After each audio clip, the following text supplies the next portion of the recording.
नमस्कार दोस्तों, आज की हमारे इस वीडियो में हम आपके लिए आमल की एकादशी के व्रत की एक बहुत सुंदर कहानी लेकर आए हैं। प्राचीन समय की बात है। वैदिक नामक नगर में चारों वर्ण के लोग प्रसन्नता पूर्वक रहते थे। नगर में सदैव ही खुशहाली छाई रहती थी। उस नगरी में कोई भी पापी, दुराचारी आदि नहीं था। उस नगर में चैत्ररथ नामक चंद्रवंशी राजा राज्य करता था। वह उच्च कोटि का विद्वान तथा धार्मिक प्रवृत्ति का व्यक्ति था। उसके राज्य में कोई भी गरीब और कंजूस नहीं था। उस राज्य के सभी लोग विष्णु भक्त थे। वहाँ के छोटे बड़े सभी निवासी प्रत्येक एकादशी का उपवास करते थे। एक बार फाल्गुन माह के शुक्ल पक्ष की आमलकी नामक एकादशी आई। उस दिन राजा और प्रत्येक प्रजाजनों ने उस एकादशी का उपवास किया। राजा अपनी प्रजा के साथ मंदिर में जाकर कलश स्थापित करके तथा धूप दीप, नैवेद्य, पंचरत्न, छत्र आदि से धात्री का पूजन करने लगा। वे सब धात्री की इस प्रकार स्तुति करने लगे।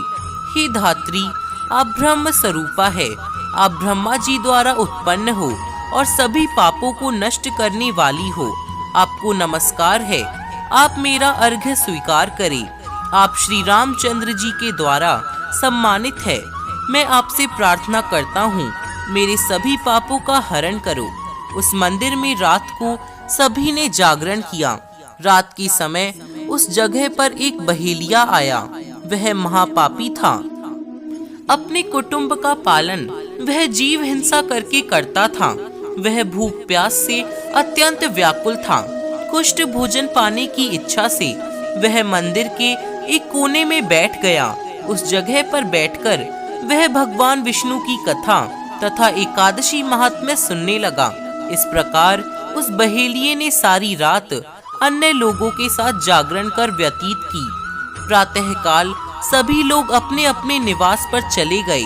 इसी प्रकार वह बहेलिया भी अपने घर चला गया।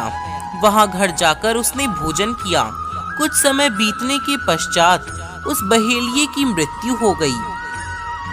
उसने जीव हिंसा की थी, इस कारण वह घोर नरक का भागी था। परंतु उस दिन आमलकी एकादशी का व्रत तथा जागरण के प्रभाव से उसने राजा विदुरथ के यहाँ पर जन्म लिया। उसका नाम वसुरथ रखा गया। बड़ा होने पर वह चतुरंगिनी सेना सहित धन धान्य से युक्त होकर 10 सहस्त्र ग्रामों का संचालन करने लगा।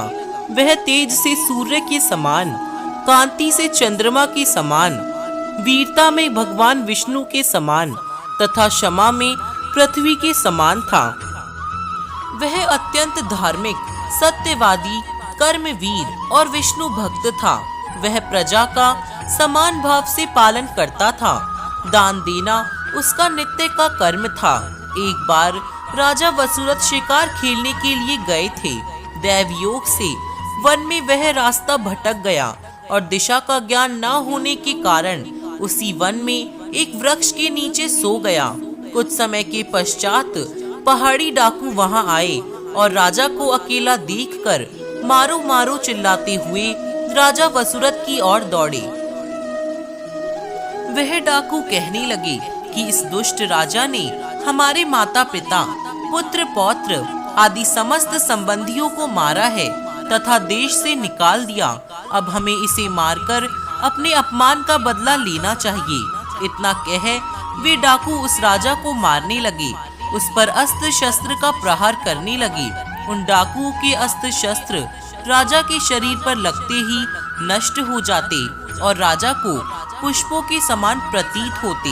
कुछ देर बाद प्रभु इच्छा से उन डाकुओं के अस्त्र शस्त्र उन्हीं पर प्रहार करने लगे, जिससे वे सभी मूर्छित हो गए। उसी समय राजा के शरीर से एक दिव्य देवी प्रकट हुई। वह देवी अत्यंत सुंदर थी तथा सुंदर वस्त्रों और आभूषणों से सुसज्जित थी। उनकी आंखों से क्रोध की भीषण लपटें निकल रही थी।